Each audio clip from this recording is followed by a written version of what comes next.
the dark side of spirituality, how this can keep you still stuck. Hi, everyone. Welcome to another episode of The Mind Engineer. We're going to talk about this very interesting topic about spirituality and how it's amazing. The mind is using a lot of what you are practicing in spirituality to still control you. And I know it sounds weird, but remember, the ego wants to stay in control. And one of the biggest things that I see over and over again in spirituality is people saying that you have to let the ego die. We need to, the ego must die. But the truth is, the ego will not die while you are in this human form. So if the ego is not going to die and you're saying that you need to kill the ego, actually what you're doing is still coming from ego, because ego wants to stay in control. So when ego says that it needs to kill the ego, it's actually the ego coming from ego to stay alive. Because spirit would never want to kill anything.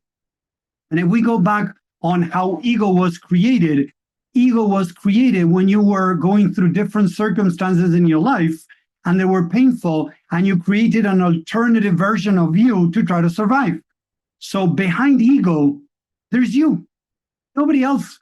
Ego is not an external thing that was implanted inside of you. It was created by you to try to protect you through the challenges you were going through. So instead of trying to kill the ego, that's one of the biggest things I see in spirituality, we need to learn how to integrate it. True spirituality is about loving and accepting every single part of you. Yes, loving and accepting every single part of you. So if there's a part of you that is doing some type of addiction because it doesn't have another way to deal emotionally with what's going on, with the solitude, with the abandonment, with the loneliness, whatever that is, instead of trying to beat yourself out of doing that addiction, the idea is to love and accept the part of you that feels lonely, the part of you that feels, disappointment, the part of you that feels neglect, the part of you that feels anything negative. When we're feeling anything negative, when you try to convince yourself to feel positive, you are coming from ego. You're coming from control. So unfortunately, in spirituality, in this new age of spirituality, many of the things that are being taught are wrong. Because when you try to let go control, when you try to forgive, when you try to do anything that is out of ego, it's still ego. If I want to learn how to forgive, to stop feeling pain, that is ego. When I try to learn how to let go, try not to feel depressed, try not to feel lonely, try not to feel. When I'm trying not to feel, I'm coming from ego. I'm coming from control. And that is not spirituality. That is undercover ego. Ego is still running the show, but you're just putting a mask of spirituality on top of it to let it do whatever it wants. So one of the biggest things that I work with people is to learn how to love and accept every part of them. Because look, I'm going to share something with you guys that I've been sharing for a long time now, but it's a good reminder. When we understand that ego was created from a lack of love, what ego needs is love to dissolve. Anything different that you try to dissolve ego comes from control, comes from any type of behavior to control. And again, if ego was created out of a lack of love, what we need to practice is unconditional love. When we really start practicing unconditional love, we're connecting with source. We're connecting with God, higher self, spirit, soul, whatever you want to call it, doesn't matter. Whatever religion, doesn't matter. You are connecting with true God, spirit, higher self, universe, mother nature, whatever you want to call it, mother earth, doesn't matter. the only true spiritual experience that the ego cannot control is unconditional love. And that is put to the test when you're learning how to love and accept then what are so-called negative parts of you. You have a part of you that procrastinates, love and acceptance. You have a part of you that falls into perfectionism, love and acceptance. You have a part of you that falls into alcoholism, love and acceptance. You got a part of you that falls into porn, love and acceptance. Doesn't matter. Whatever it is that that part of you is using to numb the pain or seek to feel loved is the human part that is hurting the ego.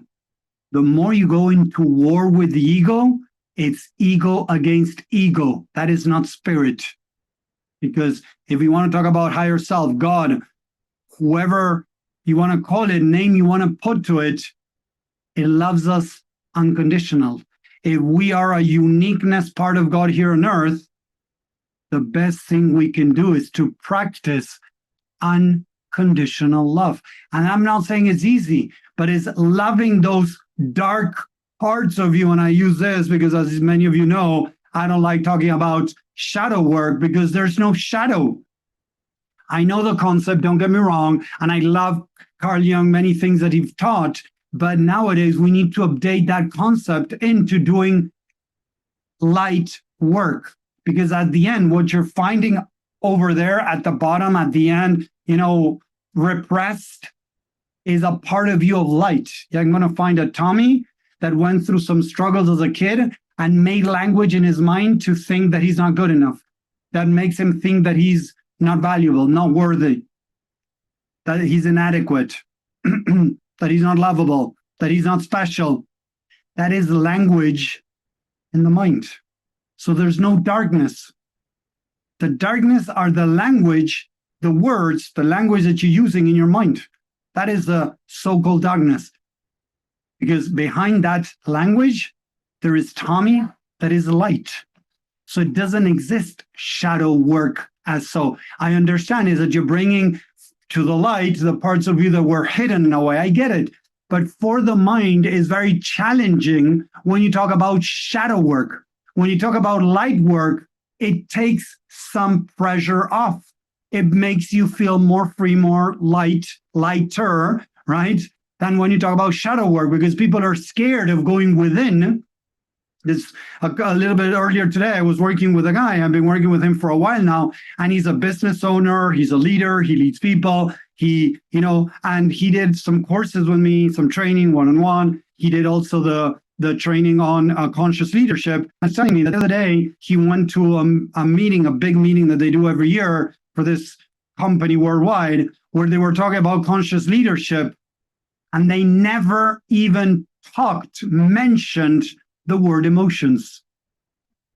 So a lot of people like talking about conscious leadership, or they might talk about emotions, but they talk about emotions intellectually. Or spirituality, they talk about emotions, but they create a gap and they don't want to recognize certain emotions. Oh, I feel sad. Oh, I shouldn't feel sad. I should feel grateful. Oh, I feel disappointment. Oh, I should feel grateful. And they start reciting things to make themselves feel grateful. That is ego controlling. Because if a friend of mine comes in, one of my kids comes in and says, Dad, I'm sad, I wouldn't sit him down and start being grateful, saying out loud, things that he's grateful for. Because if he feels sad, he needs support navigating the sadness, feeling it in the body, to be able to release it. But unfortunately, again, ego is all the time trying to not feel pain. The main conductor for the mind is to try to avoid pain. The main driver of the mind is avoiding pain, whether that's looking for love or numbing the pain of the lack of love. Those are the two main ego drivers, human drivers. So what does the mind need? What does ego need? What does little Tommy need that maybe he didn't get sometimes growing up? Is love and acceptance. Nothing more, nothing less love and acceptance. He doesn't need stuff. He needs to feel loved and accepted no matter what. So if I was feeling angry as a kid and somebody said, don't be angry, don't be grumpy, don't be sad, don't feel this, don't feel that, you're too emotional, I started learning how to deny, repress my emotions. And in spirituality, that is growing more and more. The law of attraction, the law of abundance, you can get whatever you want. I'm a dad, and I wouldn't give my kids everything they want. Because my kid, my youngest, wants to be a YouTuber. So he's 11 years old, 12, sorry, he just turned 12. Should I give him access to social media? All he wants because he wants to be a YouTuber? No, because more and more studies prove that kids at a young age going to social media is creating lots of problems. So he wants that, but I know it's not good for him. So I'm not going to give him everything he wants. The same way, for me, maybe having enough money to get to the end of the month, travel, have vacations, that would prevent me from feeling what I need to feel and being present with my own pain. Or finding a partner could be a way of avoiding your loneliness. So maybe the universe is not giving you what you want because you need to do some inner work first before it can give you more of what you want. Not guarantee either. But a lot of people have fallen into these new spiritual techniques or even old ones. I work with a lot of people that are very Catholics and pray a lot. Don't get me wrong. But the problem is many of them pray to try to avoid their pain. They ask God to take away their pain. We are co-creators with God here on earth. God cannot just magic wand take the pain away. Because in a way, you created that. You were part in your childhood growing up that you created that pain. So we need to learn how to heal that. And we all have different things that we have gone through that have created pain. But spirituality, unfortunately, it's another mask that people are putting on to not addressing their negative, limiting, and false beliefs. I see that constantly from a lot of people hiding behind spirituality. The ego is hiding behind spirituality to protect themselves. They don't want to deal with their pain. They expect God to take it away. They expect positivity to take it away. They expect abundance to take it away. And that is just dodging what you need to learn. In spirituality, it's called karma dodging. Karma dodging. When you dodge the karma that is coming your way to teach you something. Some people are able to do some karma dodging, others are not. That's why you see a lot of people depressed, trying to make the law of attraction work, make more money, feel positive or whatever to try to stop the pain. The actual thing is to be able to walk through the pain and become stronger to tolerate that pain and be able to finally release it. If not, it doesn't go. As Van der Kolk talks about his book, The Body Keeps the Score, if we don't walk through it, if we don't feel it, if we don't learn from it, it is not really gone. We just found a better way to repress it, to ignore it, to not feel it, to not face our unresolved issues. Because look, if I feel I'm inadequate, I feel that there's something wrong with me, I feel that I'm a bad person, if I go into spirituality, oh, I cannot be a bad person. So I deny the parts of me that think or feel that I'm a bad person because now I put a mask that makes me feel that I'm a good person. But I didn't address the parts of me that don't think that I'm a good person. That something happened in my childhood that made me believe that I'm not a good person. So guys, you can do whatever you want, but I want to expose these things because the ego is amazing in keeping you stuck while you thinking that you're not stuck. Oh, Tommy, you know, I've been doing so much work in spirituality. I have learned how to let go. I have learned how to forgive this and that person. And when we start going deeper, suddenly they realize they haven't forgiven anyone. They have convinced themselves not to feel anger or or I don't know, resentment to somebody else. They have convinced themselves that that is not allowed to feel, but they still feel it. Most of the people that stick around and work with me, and many are spiritual, sooner or later they realize they have been using spirituality to numb their pain in a very fancy way, in a very nice way, but they're still numbing their pain. That's how the mind works to try to protect you. That is how sneaky the ego is, those parts of me that are trying to protect me to avoid the pain. But true spirituality is when able to connect deep with unconditional love and accept the Tommies that make mistakes in the past. The whoever that little kid is that made mistakes in the past, whatever it was, it doesn't matter what it was, is being able to truly connect with love and acceptance to those parts of us. I have worked with people that when they were kids, maybe they molested their sister, they molested other girls, and they were carrying tons of self-rejection, self-judgment, and I taught them how to love and accept those parts of them. Because true spirituality is not about hiding them. It's about dealing with them. It's loving and accepting every part of us, no matter what. No matter. You made mistakes, it's okay. You didn't know better. You were learning. So it's important to understand these things because that's the true spiritual experience when you can anchor true unconditional love. Oh, Tommy, I love everybody. But do you love everybody when they disrespect you? Can you stay around people that say nasty things to you? Because the new spirituality is teaching us to isolate. Oh, just move away from people that put you down. I'm not saying to put up with that crap, don't get me wrong, but set boundaries. Why not set boundaries? Oh no, I'd rather walk away. Yeah, you walk away because, and I'm saying out of love this, because you don't feel that you can put your foot down and set a boundary because you have not learned how to set a boundary, so you move away. That is karma dodging.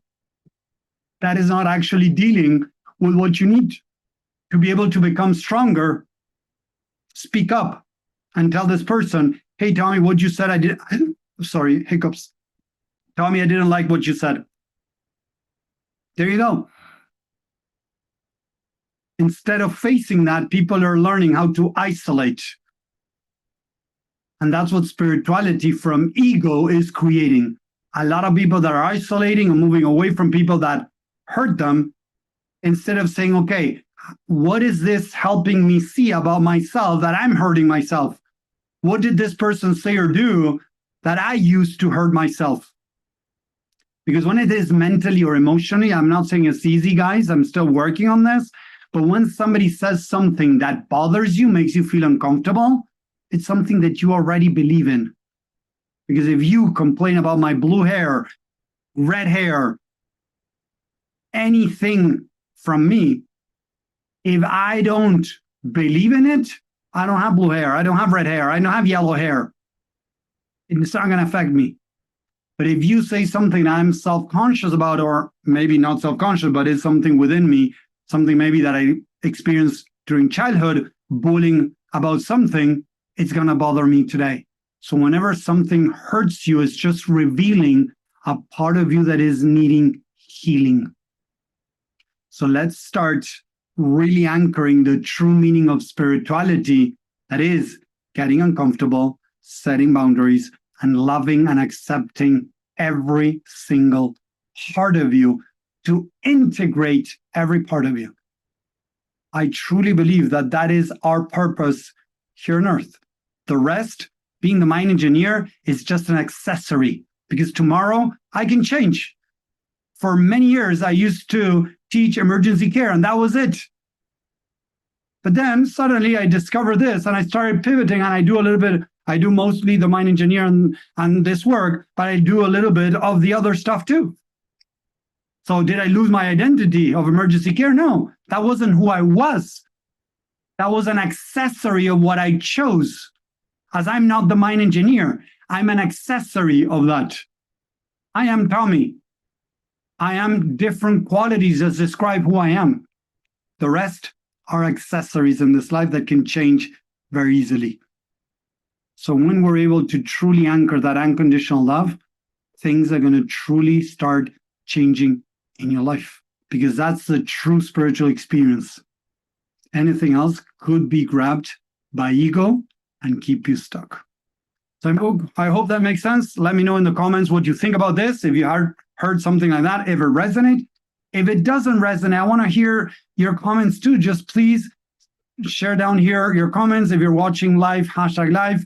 If you're watching replay, #replay. I would really love to hear that. And if you're liking this and you want to know more, just write the word free, and we have a free training with more insight and tools to help you understand how the mind works and how to start making deep changes. So I hope that makes sense. I hope you enjoy this, and I